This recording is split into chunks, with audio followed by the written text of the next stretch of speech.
शनि गुरु की जुगलबंदी, निफ्टी में आएगी महामंदी।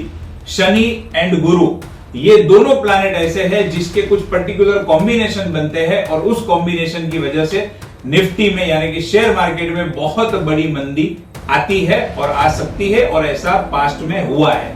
तो आज इसी के ऊपर मैं आपको एक्सप्लेन करूंगा कि सैटर्न के जुपिटर के ऐसे कॉम्बिनेशन है, कब बनने वाले हैं, जिसकी बदौलत बहुत बड़ी मंदी आने जा रही है। तो ध्यान से सुनिएगा, अंत तक सुनिएगा।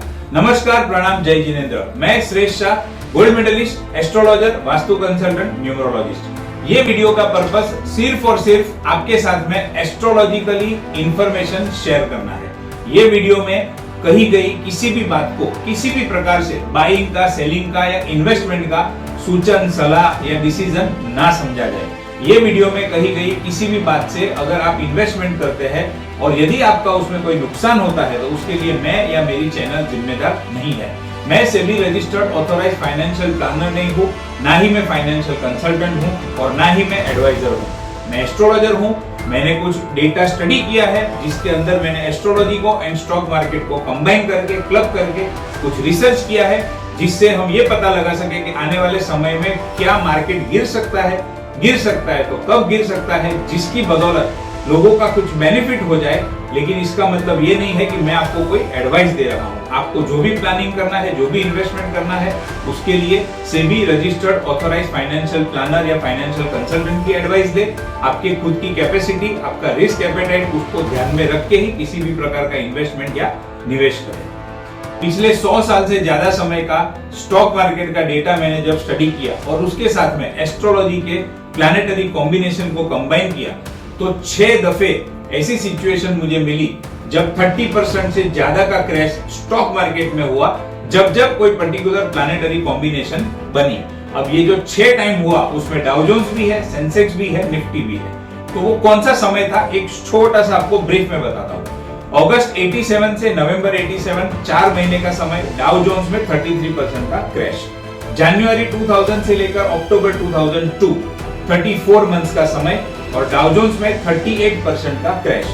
फरवरी 20 से लेकर मार्च 20, सिर्फ 2 महीने, डाउ जोन्स में 37% का क्रैश। अगस्त 97 से अक्टूबर 98, 15 महीने में 40% का क्रैश। सेंसेक्स एंड निफ्टी दोनों में जनवरी 20 से लेकर मार्च 20, सिर्फ 3 महीने में 38% का क्रैश। तो ये अलग अलग 6 टाइम ऐसा हुआ है जब स्टॉक मार्केट में 30% से लेकर 40% के बीच में बहुत बड़ी, बहुत भारी गिरावट आई है। कभी ये गिरावट सिर्फ 2 महीने में आ गई है और कभी ये गिरावट को होते 34 मंथ्स का समय लगा है। तो अब आज के वीडियो में हम यही देखेंगे कि क्या ऐसा आने वाले समय में हो सकता है और हो सकता है तो कब हो सकता है। फाइनेंशियल एस्ट्रोलॉजी या फिर स्टॉक मार्केट एस्ट्रोलॉजी की अगर मैं बात करूं तो जुपिटर एंड सैटर्न ये 2 ऐसे प्लैनेट है जो मार्केट में लॉन्ग टर्म मंदी, लॉन्ग टर्म तेजी, लॉन्ग टर्म ट्रेंड को डिसाइड करते हैं। जुपिटर के कुछ कॉम्बिनेशन है, सैटर्न के कुछ कॉम्बिनेशन है और दोनों के साथ में कुछ कॉम्बिनेशन है। जब ये सारी सिचुएशन को डिटेल में स्टडी करते हैं तो हम पता लगा सकते हैं कि क्या मार्केट फॉल होगा, क्या मार्केट राइज होगा। फॉल होगा तो कितने समय के लिए होगा, राइज होगा तो कितने समय के लिए होगा, ये सारी चीजें। क्योंकि जुपिटर जो है वो फाइनेंस को गवर्न करता है, एफआईआई को गवर्न करता है, डोमेस्टिक इंस्टीट्यूशंस, किसी भी प्रकार की फाइनेंशियल इंस्टीट्यूशन या फिर बैंकिंग एंड लिक्विडिटी को गवर्न करता है जुपिटर। और ये सारी चीजें और ये सारे फैक्टर बहुत ही इंपॉर्टेंट रोल प्ले करते हैं स्टॉक मार्केट में। उसी तरीके से तेजी का ट्रेंड, मंदी का ट्रेंड और उसका जो पर्टिकुलर समय है उसको गवर्न करता है सैटर्न। सैटर्न एक ऐसा प्लैनेट है जो समय को दिखाता है। जुपिटर को जीव कहा गया है एस्ट्रोलॉजी में, लेकिन सैटर्न को काल कहा गया है। काल यानी समय। तो मार्केट में तेजी का समय आएगा, मंदी का समय आएगा, तेजी कितने समय तक रहेगी, मंदी कितने समय तक रहेगी, ये सारा डिसाइड करने का जो पावर है, जो अधिकार है, जो अथॉरिटी है, वो सैटर्न के पास है। इसके लिए सिर्फ जुपिटर को या सिर्फ सैटर्न को कंसीडर नहीं किया जाता, दोनों को साथ में जब कंसीडर करते हैं तो हम एक्यूरेट प्रेडिक्शन कर सकते हैं और एक्यूरेटली सारी चीजें पता लगा सकते हैं। तो मैंने भी ये पिछले 6 जो बड़े बड़े फॉल हमने देखे 30% से लेकर 40% के, उसके अंदर मैंने जुपिटर एंड सैटर्न के कुछ कॉम्बिनेशन को स्टडी किया तो मुझे ये सारी डिटेल मिली। उसमें से जुपिटर के जो कॉम्बिनेशंस है, 5 अलग अलग जुपिटर के जो कॉम्बिनेशन है, उसको मैंने डिटेल में एक्सप्लेन किया है मैंने मेरे लास्ट वीडियो में, जिसका नाम है सावधान, जल्द आ रहा है 30% क्रैश निफ्टी में। उसका थंबनेल आपके सामने स्क्रीन के ऊपर है। अगर आपने ये वीडियो नहीं देखा है तो आप ये वीडियो जरूर देख लीजिए, ताकि जुपिटर के जो भी कॉम्बिनेशन है वो आपको अच्छे से समझ में आ जाए, और वो कौन से टाइम पीरियड में बनने वाले हैं, होने वाले हैं, वो भी आपको समझ में आ जाए। आज के वीडियो में मैं उसको रिपीट नहीं करूंगा। आज के वीडियो में मैं कॉम्बिनेशन बताऊंगा सैटर्न के बारे में। जैसे जुपिटर के कुछ कॉम्बिनेशन है, वैसे ही सैटर्न के कुछ कॉम्बिनेशन है। तो सैटर्न के ऐसे कौन से कॉम्बिनेशन है, जब वो घटित होते हैं तब मार्केट में मंदी आती है, और वो लॉन्ग टर्म के लिए आती है, उसके ऊपर हम बात करते हैं। Saturn is the कारका of time. Saturn is the important deciding factor for तेजी और मंदी। तो 5 ऐसे अलग अलग कॉम्बिनेशन है जो सैटर्न के साथ जब बनते हैं तो मंदी वाली पोजीशन क्रिएट होती है। वो कौन से कॉम्बिनेशन है? जब सैटर्न केतु के नक्षत्र से गोचर करते हैं तो मंदी लेकर आते हैं। राहु केतु मंगल अगर शनि के सामने आ जाते हैं तो मंदी लेकर आते हैं। लेकिन इसमें भी हम इंपॉर्टेंट सबसे ज्यादा प्रायोरिटी देते हैं वो राहु एंड केतु को देते हैं, क्योंकि राहु केतु जब सैटर्न के सामने आते हैं तो लंबे समय तक रहते हैं। अगर मंगल शनि के सामने आते हैं तो डिस्टर्बेंस तो क्रिएट करते हैं, लेकिन वो 2 महीने के अंदर लगभग निकल जाता है। राहु केतु जब आते हैं तो कभी साल, 1.5 साल, डिपेंडिंग कौन सी सिचुएशन में वो सामने आए हैं, उतने समय तक वो मंदी लेकर आते हैं। तीसरा combination, Saturn in 6-8 axis with Ketu, Rahu, Mars and Sun. Saturn की जो पोजीशन है वहां से 6ठे घर में या 8वें घर में राहु, केतु, मंगल या सूर्य का होना, ये भी मंदी के ट्रेंड को दिखाता है, मंदी लेकर आता है। चौथा combination, Rahu, Ketu and Mars conjunct with Saturn. Saturn के साथ में या तो राहु या तो केतु या मंगल या फिर सूर्य अगर कंजंक्शन में आ जाए तो भी मंदी को लेकर आते हैं। इसमें भी अगेन सेम चीज, बड़ी वाली मंदी कौन लेकर आता है? राहु केतु का कंजंक्शन शनि के साथ में बड़ी मंदी को लेकर आता है।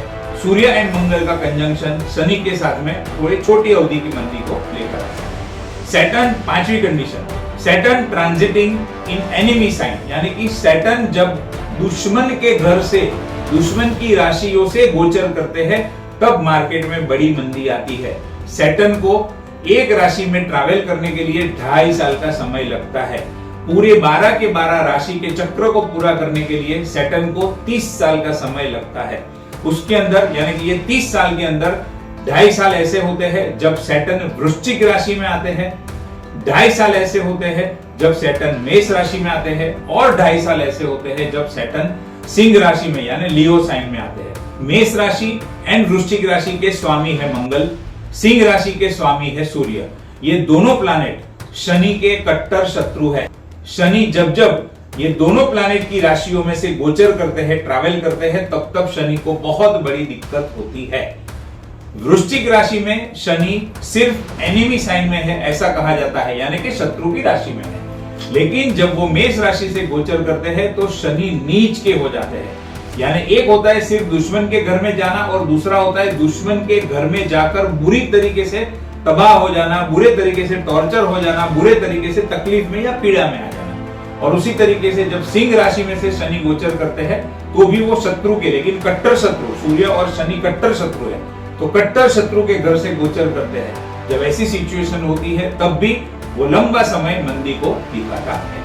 अब ये टेबल के अंदर जो हमने 6 अलग अलग कॉम्बिनेशन देखे थे, जहां पर 30% से लेकर 40% का क्रैश आया था, वो समय पे सैटर्न की क्या पोजीशन थी वो मैं आपको कुंडली में दिखाऊंगा, तो आपको एग्जैक्टली समझ में आ जाएगा मैं क्या कहना चाहता हूं, और क्या वो सिचुएशन फिर से होने वाली है उसके ऊपर भी हम बात करेंगे। अब ये कुंडली आपके सामने स्क्रीन के ऊपर है। अगस्त 1987 से लेकर नवंबर 1987 4 महीने का समय था। डाउ जोन्स में 33% का क्रैश हुआ था। अगर आप ध्यान से देखेंगे कुंडली में, मैंने रेड कलर के सर्कल से मार्क किया हुआ है। शनि की पोजीशन देखिए, शनि है 8 नंबर की राशि में। 8 नंबर की राशि वृश्चिक राशि, जिसका स्वामी मंगल, और मंगल कट्टर शत्रु है शनि का। तो शनि को डिस्टर्ब करने वाली ये पहली पोजीशन हो गई। शनि डिस्टर्ब हुए मतलब समय डिस्टर्ब हुआ, समय डिस्टर्ब हुआ तो मंदी लेकर आएगा। समय अच्छा रहा तो तेजी आएगी, ये तो सिंपल सी बात है, समझ में आता है। तो यहाँ पर शनि डिस्टर्ब हुए, उसी के सामने आप देखेंगे तो राहु की प्लेसमेंट है 12 नंबर राशि, यानी मीन राशि में राहु थे वो टाइम पे, और राहु की दृष्टि भी आ रही थी शनि पे, तो शनि को डिस्टर्ब करने वाली सिचुएशन हो गई। एक तो शनि आ गए राहु की दृष्टि में और शनि खुद थे शत्रु की राशि में। रिजल्ट आपके सामने है, 4 महीने में 33% का क्रैश हुआ था। जनवरी 2000 से लेकर अक्टूबर 2002, 34 मंथ्स का समय, डाउ जोन्स में 38% का क्रैश। यहाँ पर आप पोजीशन देखेंगे तो शनि जो है वो मेष राशि में है। मेष राशि में शनि नीच के हो जाते हैं। मेष राशि का स्वामी है मंगल। मंगल के घर में शनि का आना और वो भी अपनी नीच राशि में आना शनि को बुरी तरीके से डिस्टर्ब करता है, समय को बुरे तरीके से डिस्टर्ब करता है। जब समय डिस्टर्ब होता है, समय खराब होता है तो मंदी लेकर आता है। जनवरी 2020 से लेकर मार्च 2020 डाउ जोन्स में 37%, सेंसेक्स एंड निफ्टी में 38% का क्रैश। 3 महीने का समय। यहाँ पर आप कुंडली में देखेंगे तो एक सर्कल जो किया है उसमें सैटर्न की प्लेसमेंट है। सैटर्न के साथ में कंजंक्शन में सूर्य एंड केतु है, यानी सूर्य एंड केतु के साथ में शनि का कंजंक्शन। शनि डिस्टर्ब हो गए। सूर्य कट्टर शत्रु है शनि का और केतु जो है वो डिटैचमेंट का, मंदी का, तोड़ने का, रुकाने का, ये सारी चीजों का कारक है। तो ऐसा एक कॉम्बिनेशन बन गया। और वहीं पर आप देखेंगे तो राहु जो है वो ठीक शनि के सामने है। मैंने पहले भी कहा ये वीडियो में, राहु केतु जब शनि के साथ में कंजंक्शन में आते हैं या ऑपोजिट आते हैं, यानी राहु जब शनि के सामने आ जाते हैं तो लंबे समय तक रहते हैं। उसका कंजंक्शन हो या दृष्टि हो, लंबे समय तक रहता है और इसके लिए आप देख सकते हो लंबे समय तक के लिए वो फॉल आता है और मार्केट में मंदी लेकर आता है। आगे बढ़ते हैं। अगस्त 1997 से लेकर अक्टूबर 1998, 15 महीने का समय। सेंसेक्स में 40% का क्रैश। ये चार्ट जो है आपके सामने 1 अगस्त 1997 का है। वहां पर अगर आप देखेंगे तो सबसे पहले देखिए शनि की पोजीशन। शनि मीन राशि में है। अब शनि जब मीन राशि में, मेष राशि में और वृषभ राशि में आते हैं तो एक बहुत बड़ी साइकिल को वो लेकर आते हैं। ये साइकिल के ऊपर भी आने वाले समय में एक वीडियो में आपके सामने लेकर आऊंगा ताकि आपको समझ में आएगा कि जब शनि की ये साइकिल आती है तो पूरे वर्ल्ड लेवल के अंदर क्या बड़े बदलाव होते हैं और क्या क्या चीजें होती है, किस लेवल की मंदी आती है, वो सारी चीजें आपको वो वीडियो से समझ में आएगी। यहाँ पर अगर मैं बात करूं तो शनि है मीन राशि के अंदर। अब देखिए शनि से कॉम्बिनेशन में आप कैलकुलेशन करेंगे तो शनि के ठीक सामने मंगल है, जो मैंने एरो से दिखाया हुआ है, यानी मंगल की दृष्टि पड़ रही है शनि पे। मंगल आ गए शनि के सामने। उसी समय पे आप राहु की पोजीशन अगर काउंट करेंगे तो शनि एंड राहु का षडाष्टक योग बना हुआ है, यानी सैटर्न की पोजीशन से काउंट करने पे राहु छठे घर में आते हैं एंड राहु की पोजीशन से काउंट करने पे शनि जो है वो 8वें घर में जाते हैं। इसको कहते हैं षडाष्टक योग। तो जब भी शनि के साथ में राहु केतु का या मंगल सूर्य का षडाष्टक योग बनता है तो बड़ी मंदी को लेकर आता है। नतीजा आपके सामने है, 40% का क्रैश उस समय पे आया था मार्केट। तो अब सवाल यह आता है कि क्या फ्यूचर में ऐसा होने वाला है? शनि फ्यूचर में डिस्टर्ब होने वाले हैं तो कब होने वाले हैं, कितने समय के लिए होने वाले हैं? ये सारे सवालों के आज मैं आपको जवाब दूंगा और डेट भी बताऊंगा कि कौन से समय पे शनि डिस्टर्ब होंगे और कब से लेकर कब तक डिस्टर्ब रहेंगे और कितने समय तक मंदी चलेगी। वो समय, वो डेट मैं आपको बताऊं उसके पहले मेरे आने वाले वीडियो का टॉपिक रहेगा सावधान, निफ्टी में आ रहा है 2008 से भी बड़ा क्रैश। बिल्कुल भी ये वीडियो को मिस मत कीजिएगा। बहुत ही डिटेल में, बहुत अच्छे तरीके से आपको मैं गाइड करूंगा, एक्सप्लेन करूंगा कि क्यों 2008 से भी बड़ा क्रैश आ सकता है और आपको क्या सावधानी रखनी चाहिए। उसी के साथ साथ में मैं एक पर्टिकुलर डेट निकालने की कोशिश कर रहा हूं जहां पर मैं आपको बता सकूं निफ्टी में लोअर सर्किट कब लगेगी। तो एक ये टॉपिक के ऊपर भी मैं वीडियो लेकर आने वाला हूं ताकि आपको समझ में आ जाए कि ये पीरियड के अंदर लोअर सर्किट लग सकती है, जिसका पर्पस है कि आपका फाइनेंशियल नुकसान ना हो या कम से कम नुकसान हो। अगर ये वीडियो आपको पसंद आया है तो इसे लाइक जरूर कीजिए, आपके सर्कल में लोगों के साथ में शेयर जरूर कीजिए ताकि आने वाले समय में जो फाइनेंशियल क्राइसिस, स्टॉक मार्केट में जो मंदी आने वाली है उससे वो लोग बच सके और उनका नुकसान कम से कम हो या ना हो। मेरा भी जो पर्पस है ये सारे वीडियो बनाने का, यही पर्पस है कि आपका कम से कम नुकसान हो, आपका नुकसान ना हो। क्योंकि बहुत लोग आज शेयर मार्केट के अंदर अपना प्लानिंग करते हैं, खास करके थ्रू SIP। तो ऐसे लोगों की मूडी, ऐसे लोगों के पैसे को कोई भी तरीके से अगर मैं प्रोटेक्ट कर सकूं या उसमें कुछ निमित्त बन सकूं तो मेरे लिए बहुत अच्छी बात है। इसी के साथ साथ में मेरे सोशल मीडिया के जितने भी अकाउंट्स हैं उनकी लिंक, प्रोफाइल लिंक मैं ये वीडियो के डिस्क्रिप्शन बॉक्स में दे दूंगा। आप चाहो तो वहां से मुझे सब्सक्राइब कर सकते हो, वहां से मुझे फॉलो कर सकते हो। ये वीडियो कैसा लगा उसके ऊपर कमेंट जरूर कीजिएगा। आपकी कमेंट का मुझे इंतजार रहेगा और आपकी कमेंट जेन्युइन कमेंट होगी तो उसके ऊपर डेफिनेटली मैं इंप्रूवमेंट करूंगा और अपने आप को इंप्रूव करके नेक्स्ट वीडियो इससे भी और अच्छा कैसे बनाऊं उसके ऊपर काम करके आपके सामने उपस्थित करूंगा। चलिए आगे बढ़ते हैं वीडियो में। 31 अक्टूबर 2026 से लेकर 24 जनवरी 2027 शनि गुरु की जुगलबंदी, निफ्टी में आएगी महामंदी। ये सबसे पहला कॉम्बिनेशन का मैंने डेट निकाला है। इसको आखिरी कॉम्बिनेशन मत समझिएगा।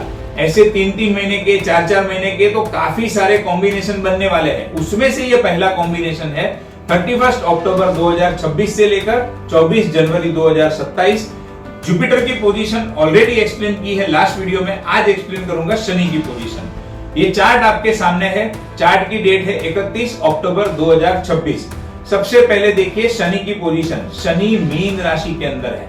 हमने जब सेंसेक्स में 40% का फॉल देखा था वो टाइम पे भी शनि मीन राशि में थे और मैंने कहा मीन, मेष एंड वृषभ का शनि का एक पूरा साइकिल होता है, बहुत इंपॉर्टेंट होता है। तो देखिए इस बार भी क्या होगा, शनि मीन राशि में होंगे 31 अक्टूबर 2026। इतना ही नहीं, शनि की अगर आप डिग्री देखेंगे तो शनि है 15.7 डिग्री के ऊपर। जब भी कोई प्लैनेट एक पर्टिकुलर राशि में 15 डिग्री को क्रॉस करके आगे बढ़ता है और यदि वो अपनी उच्च राशि की तरफ जा रहा है तो उसको कहा जाता है उच्च अभिलाषी। लेकिन वो 15 डिग्री को क्रॉस करने के बाद अगर अपनी नीच राशि की तरफ जा रहा है तो उसको कहा जाता है नीच अभिलाषी। नीच अभिलाषी का मतलब क्या, नीच के रिजल्ट देने की शुरुआत धीरे धीरे वो वहां से ही कर देता है। उच्च अभिलाषी का मतलब क्या, उच्च के अगर अच्छे रिजल्ट है तो वो रिजल्ट देने की भी शुरुआत, इंडिकेशन वो वहां से ही थोड़ा थोड़ा शुरू कर देता है। शनि नीच के होते हैं मेष राशि में। यहाँ पर देखिए मीन राशि में है, मीन राशि से आगे बढ़ेंगे तो मेष राशि में जाएंगे और डिग्री है 15.7, यानी शनि ऑलरेडी नीच अभिलाषी हो गए होंगे। तो ये दो नेगेटिव कंडीशन हो गई। तीसरी कंडीशन, केतु की पोजीशन को आप काउंट कीजिए। केतु की पोजीशन आप काउंट करेंगे सैटर्न से, तो केतु जो है वो सैटर्न से 8वें घर में है और सैटर्न की पोजीशन आप काउंट करेंगे तो सैटर्न से केतु 6ठे घर में है, केतु से सैटर्न 8वें घर में है। यानी अगेन ये सैटर्न एंड केतु का षडाष्टक योग बना हुआ है, उस समय पे ऑलरेडी बना होगा। इसका मतलब सैटर्न को डिस्टर्ब करने वाली 3 कंडीशन वहां पर प्रेजेंट होंगी। सबसे पहला शनि मीन राशि के अंदर, शनि नीच अभिलाषी 15.7 डिग्री पे, शनि के साथ में केतु का षडाष्टक योग। ये सिचुएशन बहुत ही खतरनाक समय को, भयंकर मंदी को इंडिकेट करती है, मंदी की शुरुआत को इंडिकेट करती है। ऐसे बहुत सारे फेजेस आने वाले समय में आने वाले हैं जिसको मैं आपको स्टेप बाय स्टेप अलग अलग वीडियो के थ्रू आपको इन्फॉर्म करते रहूंगा। तो ये समय बहुत ही सावधानी रखने का समय है और यहाँ पर अगर आप चूक गए तो एक बहुत बड़ा नुकसान आपको हो सकता है। आपका नुकसान ना हो यही मेरा पर्पस है। आने वाले वीडियो में निफ्टी में लोअर सर्किट कब लगेगी और सावधान, निफ्टी में 2008 से भी बड़ा क्रैश आ सकता है, ये दोनों वीडियो के ऊपर हम बात करेंगे। बहुत जल्द मिलेंगे।